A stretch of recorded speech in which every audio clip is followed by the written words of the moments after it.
അപ്പോൾ നമ്മൾ കഴിഞ്ഞ പ്രാവശ്യം എന്ന് പറയുന്നത് മൂകാംബികയിൽ നിന്ന് നേരെ വനദുർഗ ക്ഷേത്രം, വനദുർഗ ക്ഷേത്രത്തിൽ നിന്ന് നേരെ കുന്താപുരം, അവിടെ നിന്ന് ബസ്സിൽ നേരെ ഉടുപ്പിക്കാണ് പോകുന്നത്.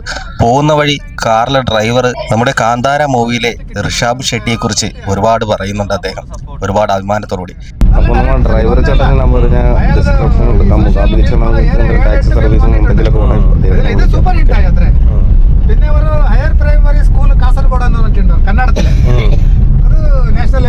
അപ്പൊ കാന്താര മൂവിയുടെ ആക്ടർ പുള്ളിക്കാരൻ നാട്ടില് ഉള്ള സമയത്ത് മൂകാംബിക ക്ഷേത്രത്തിൽ 10 ദിവസത്തിൽ ഒരിക്കലും ഒന്ന് ദർശനം നടത്തുമെന്നൊക്കെയാണ് അദ്ദേഹം പറയുന്നത്. അപ്പൊ കുന്താപുരത്ത് നിന്ന് നമ്മൾ നേരെ ഉടുപ്പിയിലേക്ക് വന്നു. ഉടുപ്പിയിൽ വന്ന കാഴ്ചയാണ് ഏതാണ്ട് 1 മണിക്കൂർ 1.5 ആ ഒരു മണിക്കൂറിനകത്ത് ആ ഒരു റിട്ടേൺ ട്രാവലിംഗ് ബസ്സിലുണ്ടായിരുന്നു. അപ്പോൾ എല്ലാവർക്കും സീറ്റൊക്കെ കിട്ടി നല്ല രീതിക്ക് ഇരുന്നൊക്കെ നല്ല രീതിക്ക് തന്നെ വന്ന, വേറെ പ്രശ്നം കാര്യങ്ങളൊന്നും ഇല്ല. അപ്പോൾ ഉടുപ്പിയിൽ വന്ന് ഇറങ്ങി, ഉടുപ്പിയിൽ വന്ന ഒരു ഫ്രണ്ടേജ് കാര്യങ്ങളൊക്കെയാണ് കാണുന്നത്. അപ്പം വെളിയിൽ നിരവധി തരങ്ങളിലുള്ള ഫ്രൂട്ട്സും അതേപോലെയുള്ള പച്ചക്കറി ഐറ്റങ്ങളും അല്ലാതെ മറ്റ് കച്ചവടക്കാരൊക്കെ നിറയെ തന്നെ ആ സൈഡുകളിലും ഓരോ വഴിയോരങ്ങളിലൊക്കെ നിൽക്കുന്നുണ്ട്, ഫുട്പാത്തിലെ സെയിലിംഗ് കച്ചവടങ്ങളൊക്കെ ആയിട്ട്. അപ്പോൾ വലിയ വില കൂടുതലൊന്നും അല്ല, അത്യാവശ്യം നമ്മുടെ നാട്ടിനെയൊക്കെ സംബന്ധിച്ചൊക്കെ ആണെന്നുണ്ടെങ്കിൽ വിലക്കുറവൊക്കെ ആണ് അവിടെ തന്നെ.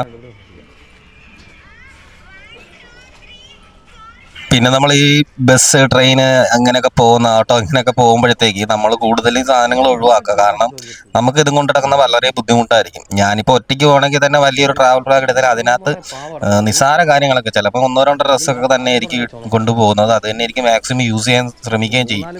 പിന്നെ വീട്ടുകാരൊക്കെ കിട്ടുമ്പോൾ അവർ എന്തെങ്കിലുമൊക്കെ സാധനം മേടിച്ച് വെക്കണമെന്നുണ്ടെങ്കിൽ അവർ തന്നെ അത് ചുമക്കാൻ പറയും. അതിൻ്റെ ഇണതായി കാണുന്നതൊക്കെ. പിന്നെ ഈ വണ്ടി പോയിരിക്കാനാണെന്നൊന്നും ഇങ്ങനെ ക്രോസ് ചെയ്ത് വെച്ചിരിക്കുന്നത്. ക്ഷേത്രത്തിന്റെ മുൻഭാഗമാണ് ഈ കാണുന്നത്. ഫ്രണ്ട് ഗെല്ല് ചെന്ന് കയറാൻ പോയി കാണുന്ന ഒരു കാഴ്ചയാണിത്. ക്ഷേത്രത്തിന്റെ മുൻഭാഗത്ത് ചെന്നിട്ട് അവിടുന്ന് ആ ഒരു കുളം ഉള്ള ഭാഗമുണ്ട്. ആ സൈഡിൽ കൂടെ അങ്ങ് പോയാലേ നമുക്ക് ഈ കാര്യങ്ങൾ, അതായത് നമ്മുടെ ബാഗ് മറ്റു സാധനങ്ങളൊക്കെ അവിടെ വെച്ചതിന് ശേഷം മാത്രം ക്ഷേത്രത്തിൻ്റെ ഉള്ളിലേക്ക് പ്രവേശിക്കാൻ കഴിയുള്ളൂ. അപ്പോൾ അതിന് ചാർജ് എന്താ ഈടാക്കും എന്ന് തോന്നുന്നു. അപ്പം നമുക്കത് അത്രയും കൂടെ ഇങ്ങനെ കൊണ്ടുവച്ചിട്ട് കറങ്ങി ആ ഒരു ക്യൂ എന്നൊക്കെ പറയുന്നത് നല്ല അന്യായ ക്യൂ ആണ്.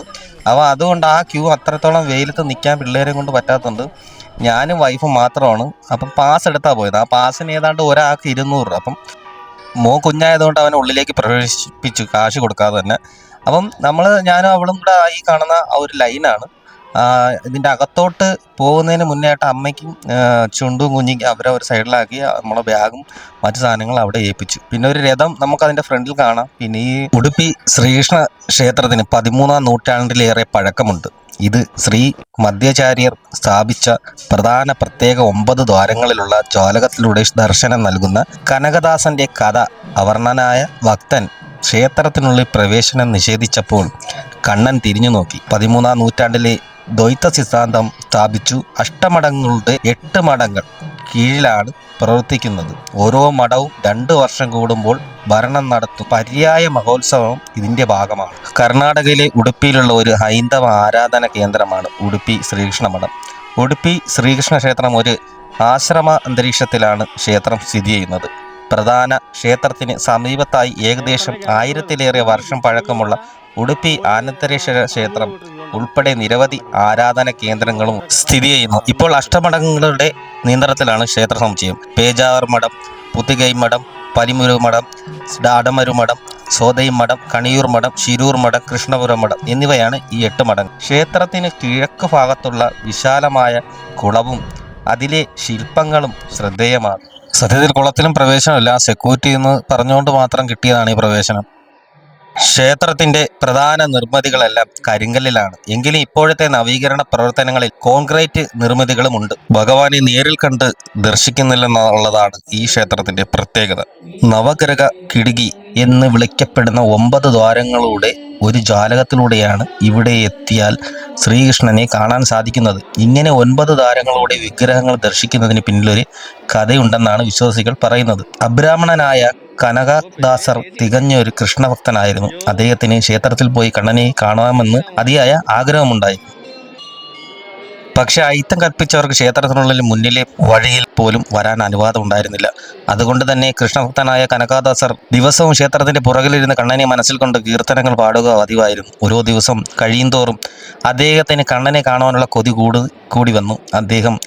ഒരു ദിവസം അദ്ദേഹം ഹൃദയം പൊട്ടുന്ന സങ്കടത്തോടെ പാടി, കൃഷ്ണ നീ വേഗനെ വരോ, മുഖവന്നീ തോര, അതായത് കൃഷ്ണ നീ വേഗം വരൂ, വേഗം വരൂ, ആ തിരുമുഖം ഒന്ന് കാണിക്കൂ. പിന്നീട് പാടിയ വരികൾ ഇങ്ങനെയാണ്: കാലിൽ പാദസരം ഇട്ട് നീലനിറമുള്ള കൈവളയിട്ട് നീലവർണ്ണ നൃത്തം ചെയ്തു കൊണ്ടുവരൂ. അരയിൽ മണികെട്ടിയ അരഞ്ഞാണകിട്ട് മോതിരയിട്ട് കഴുത്തിൽ വൈജയന്തിമാല ഇട്ട് കൊണ്ടുവരൂ.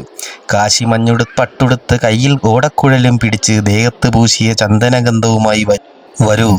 വാ തുറന്ന് 3 ലോകവും അമ്മയെ കാണിച്ച ഉടുപ്പിയിലുള്ള ജഗദ്ദോദ്രകനായ ശ്രീകൃഷ്ണ വരൂ. അവസാനത്തെ വരി പാടി കഴിഞ്ഞതും അദ്ദേഹം കരഞ്ഞുപോയി. തൻ്റെ കുഞ്ഞു വായ്ക്കുള്ളിൽ സർവ്വപ്രപഞ്ചവും കാണിച്ചു കൊടുത്ത കണ്ണ, ഈ ജഗത്തിനെ ഉദ്ധരിക്കുന്ന നിനക്ക് എൻ്റെ മുന്നിൽ ഒന്ന് വരാൻ എന്താണ് പ്രയാസം? എന്നിട്ടും വന്നില്ലല്ലോ എന്നൊരു പരിഭവം കൂടി ഈ വരികളിലുണ്ട്. ആ ഭക്തൻ്റെ സങ്കടം സഹിക്കാൻ വയ്യാതെ കണ്ണനും തളർന്നു. പെട്ടെന്ന് കണ്ണൻ പുറകിലേക്ക് തിരിഞ്ഞ് തൻ്റെ കയ്യിലുള്ള മുത്തുകൊണ്ട് ചുവരിൽ ദ്വാരങ്ങൾ ഉണ്ടാക്കി കനകദാസർക്ക് ദർശനം നൽകി. പിന്നീട് ആ വിഗ്രഹത്തെ പഴയതുപോലെ തിരികെ വയ്ക്കാൻ ആർക്കും തന്നെ ധൈര്യം വന്നിട്ടില്ല.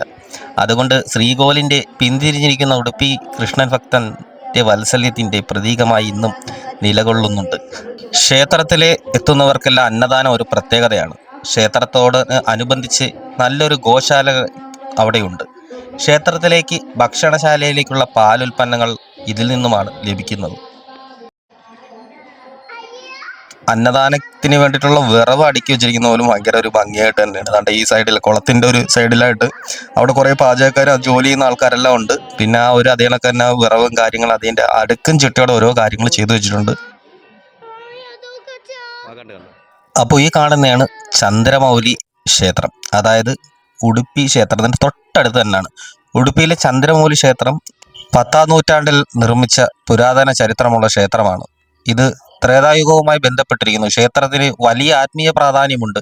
ശിവനും പാർവതിയും ചന്ദ്രന്റെ രൂപത്തിൽ ഇവിടെ കുടികൊള്ളുന്നു. ഭക്തർക്ക് ശാന്തത നൽകുന്ന ക്ഷേത്രമാണ് ഇവിടം. ചന്ദ്രമൗലി ക്ഷേത്രത്തിന്റെ ചരിത്രം: പേരിന്റെ ഉത്ഭവം ചന്ദ്രൻ, മൗലിയിൽ ഉള്ളവൻ എന്നതിൽ നിന്നാണ് ചന്ദ്രമൗലീശ്വരൻ എന്ന പേര്. ഇവിടെ ശിവനും പാർവതിയും ചന്ദ്രന്റെ രൂപത്തിൽ വസിക്കുന്നു എന്ന് വിശ്വസിക്കുന്നു. പുരാണബന്ധം: ത്രേതായുഗത്തിൽ ഋഷിമാരും ദേവന്മാരും ഈ സ്ഥലത്ത് വന്ന് ശിവനെ ആരാധിച്ചു.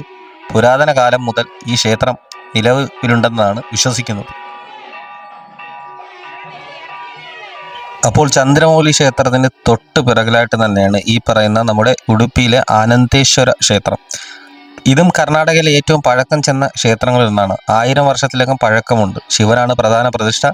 ആനന്ദേശ്വരൻ ഇത് ഉടുപ്പിയിലെ കൃഷ്ണക്ഷേത്രത്തിന് ആത്മീയ അടിത്തറ നൽകുന്നു. മധ്യാചാര്യരുമായും പരശുരാമനുമായി ബന്ധമുള്ള ക്ഷേത്രത്തിന് ശാന്തമായ ദ്രാവിഡ ശൈലിയിലുള്ള വാസ്തുവിദ്യ കൊത്തുപണികളും ഉണ്ട്. ചരിത്രവും ഐതിഹ്യവും പഴക്കം: ഉടുപ്പിയിലെ ഏറ്റവും പുരാതന ക്ഷേത്രം. ഐതിഹ്യങ്ങൾ: ഈ ക്ഷേത്രത്തിന് പരശുരാമനുമായി ബന്ധമുണ്ടെന്ന് പറയുന്നു. മധ്യാചാര്യരുടെ പങ്ക്: പ്രശസ്ത വൈഷ്ണവ സന്യാസിയായ മധ്യാചാര്യർക്ക് ഈ ക്ഷേത്രവുമായി അടുത്ത ബന്ധമുണ്ടെന്ന് കരുതപ്പെടുന്നു. ഉടുപ്പി കൃഷ്ണമഠത്തിന്റെ സ്ഥാപനത്തിന് ഈ ക്ഷേത്രം ഒരു ആത്മീയ അടിത്തറയായി വർത്തിച്ചു. വാസ്തുവിദ്യ എന്നത് ക്ഷേത്രത്തിന് ലളിതമായ ദ്രാവിഡ ശൈലിയിലുള്ള വാസ്തുവിദ്യയാണ് ഉള്ളത്. അതിൽ മനോഹരമായ കൊത്തുപണികളും ശിലാഫലങ്ങളും കാണാം. ഈ കാണുന്ന ഒരു ചെറിയൊരു കുളം പോലെയാണ്, കുളമല്ല കിണർ പോലെ. അന്തരീക്ഷം എന്നത് മന്ത്രങ്ങളുടെ ഉച്ചാരണങ്ങളും ധൂപവർഗത്തിന്റെ സുഗന്ധവും നിറഞ്ഞ ശാന്തതയും അന്തരീക്ഷത്തിലാണ് ഇവിടെ. ഒരു പ്രത്യേക ഒരു ഫീൽ തന്നെ ആയിരുന്നു ഈ ഒരു ക്ഷേത്രത്തിന്റെ ഒരു ഭാഗം. പുറത്ത് ഭയങ്കരമായിട്ടൊരു പ്രതിമ കണക്കൊക്കെ പണിഞ്ഞു വെച്ചിട്ടുണ്ട്. പക്ഷെ അതിനെക്കുറിച്ചൊന്നും കറക്റ്റ് എന്താണെന്ന് അറിയാനൊന്നും പറ്റിയിരുന്നില്ല. രഥോത്സവത്തിന്റെ പങ്ക്: ഉടുപ്പി രഥോത്സവത്തിന് ഈ ക്ഷേത്രം ഒരു പ്രധാന പങ്ക് വഹിക്കുന്നുണ്ട്.